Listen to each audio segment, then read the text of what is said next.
अधिकार है,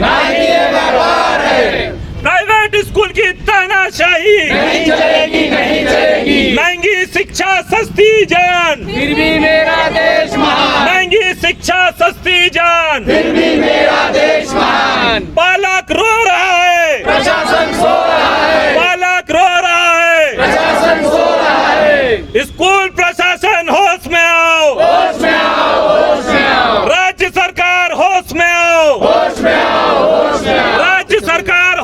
नमस्कार, न्यूज नागपूरमध्ये आपलं स्वागत आहे। मी सुदर्शन बागडे। भारतात प्रथमच शिक्षा पद्धती विरोधात विद्यार्थी पालकांनी भारतीय अभिभावक संघटना गठीत करून लढा उभा केला आहे।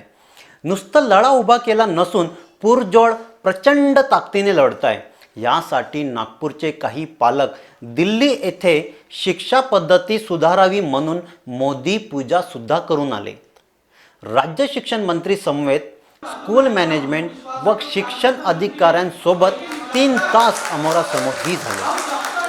शिक्षण मंत्र्याने तर 15 दिवसात प्रश्न सोडवले नाही तर नागपुरात येईन नाही मोठे आश्वासन दिले। जी आता शिक्षणावरती आपण बैठक घेतली, आढावा घेतला, त्यावर कधीपर्यंत कारवाई होणार मग? कम से कम 15 ते 20 दिवस तरी लागेल। तर नक्की कारवाई होणार का पण यावर? नाही झाली तर मी इकडे येणं बंद करून देईन। नागपुरात शिक्षण विभागाला पालक संघटनेतर्फे शेकडो तक्रारी केले। अनेक वर्षापासून ढासळलेली शिक्षा पद्धती सुधारेल याची चुणूक भासली, पण या प्रकारच्या अनेक संघटना तयार झाल्यात आणि त्यात खिंडारही पडले। अभिभावक संघटनेत असे काही होऊ नये म्हणून आम्ही संघटनेच्या सदस्यांना प्रश्न विचारले। बघा विचारलेल्या प्रश्नावर त्यांचे उत्तर। नेता टाइप आधा काम मत करो, सब्सक्राइब के साथ साथ बेल आइकॉन भी दबाओ। जबकि आपका राज्य शिक्षण मंत्री बच्चू कडू जी से बात हुई है, उनको निवेदन दिया है, उसके बावजूद आज अवेयरनेस जो बुलाया गया है, क्यों बुलाया गया?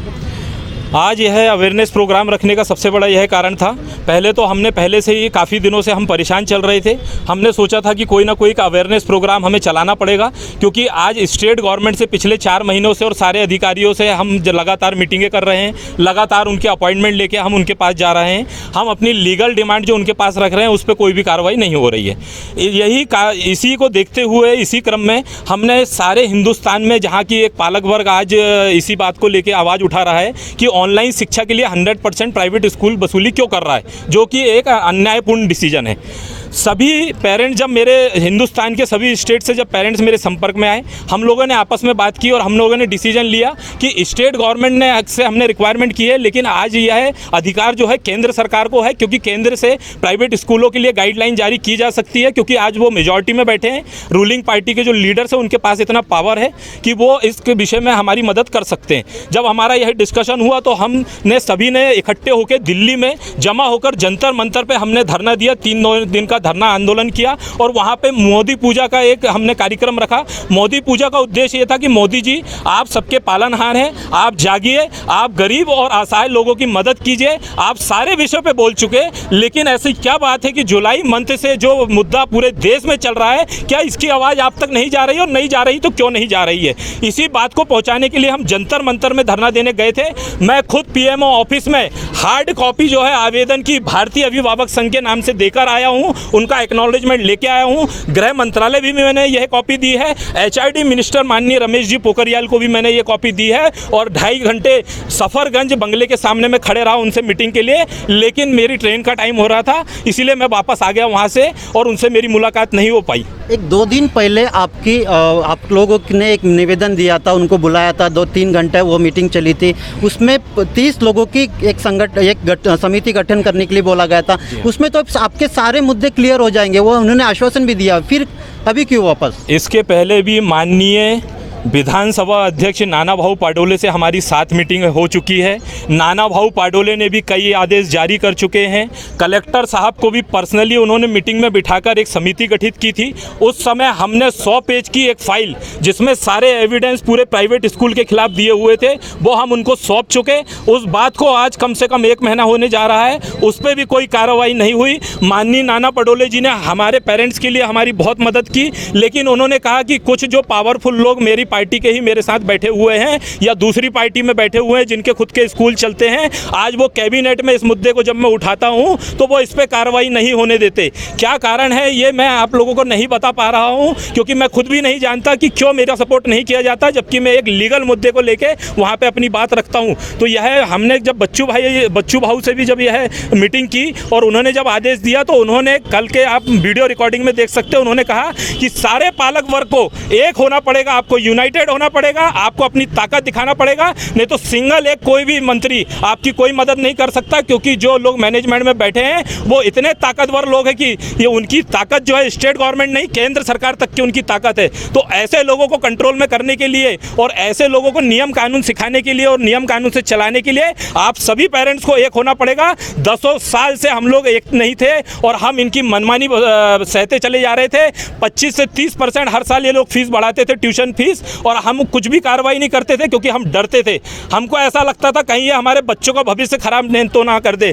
किसी भी प्राइवेट स्कूल की ऐसी मजाल नहीं कि किसी भी पेरेंट्स के बच्चे को हाथ लगा दे। जो प्राइवेट हॉस्पिटल जो प्राइवेट स्कूल है वो तो अब्जोदिश लोगों की है, कोट्याधीश लोगों की है। ये तो आप लोगों में टुकड़े टुकड़े भी कर सकती जो आपने संगठना बनाई है। तो इसके लिए इसी के लिए आप कोई प्रिकॉशन लेना चाहते हो क्या? हम प्रिकॉशन लेना चाहते हैं। हम ऐसे लोगों को जो अपनी फोटो खिंचवाने के लिए पेरेंट्स बन के हमारे बीच में घुसते हैं, अपने राजनीतिक संगठन के लोगों को लेके आते हैं। पिछले बार भी यहाँ 400 लोगों के साथ में इसी टाइप का कार्यक्रम संविधान चौक पे किया गया था।